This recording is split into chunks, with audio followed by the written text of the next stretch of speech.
The Atacama Desert in Chile, perhaps the driest and certainly one of the most beautiful places on Earth.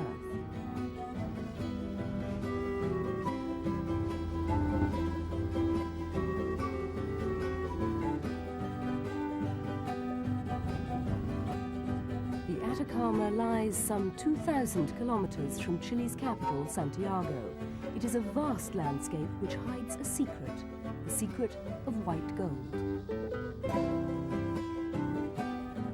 Here and there, in the expanses of nothingness, there are signs of former human habitation. The ghost towns and railway sidings are all that remain of an industry which once supported 2/3 of the Chilean economy. Now, these tracks lead nowhere. White gold was the name given to the nitrate found under more than 150 kilometers of the desert landscape. From the middle of last century to the middle of this, the nitrate mining industry thrived, giving employment to many thousands of Chileans.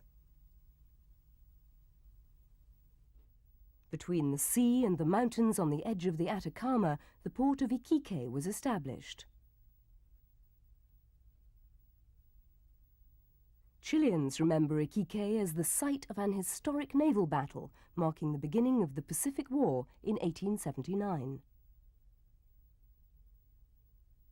Fighting against the forces of Bolivia and Peru, Chile finally won possession of the rich fields of nitrate and guano in the interior. This buoy still marks the site of the opening battle of the Dolores. Iquique has seen its fortunes rise and fall. From whaling to nitrates to fishing and the manufacture of fish meal, the battered old port has seen it all. And the surviving architecture reflects the former glories of this town, built in the grand style.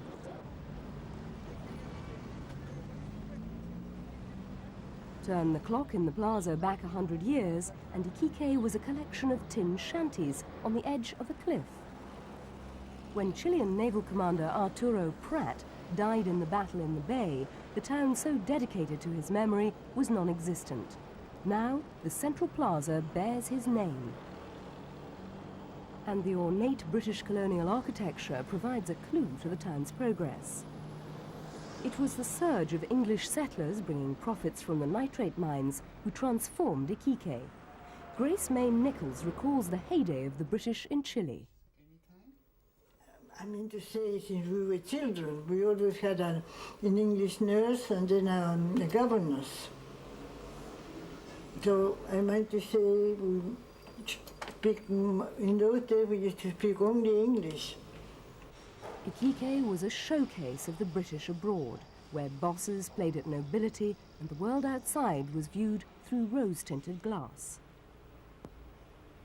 It was all a charade, an extravagant attempt to transplant an alien culture into an atmosphere where mirages flourish and die, reclaimed by the desert which gives birth to them.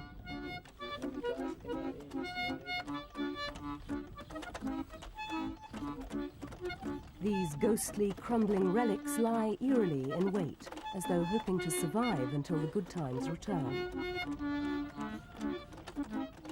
Santiago Keith remembers the old days too. It's not only his music which reminds him of the former glories of the town of Humberston. James Thomas Humberston modestly donated his name to the town he founded in 1872, at the height of the nitrate boom years. He was just one of a flood of Europeans who lent their skills at exploitation to the burgeoning mining industry. Thousands of Chilean workers laboured for token payments, tokens which were used to control migrant labour and to quell strikes, since the money was worthless outside the company system. But death is a great leveller. With only Santiago Keith to fend off the march of time, the desert has virtually succeeded in obliterating the memories of the British heroes who came to the New World to seek their fortunes and stayed until their luck ran out.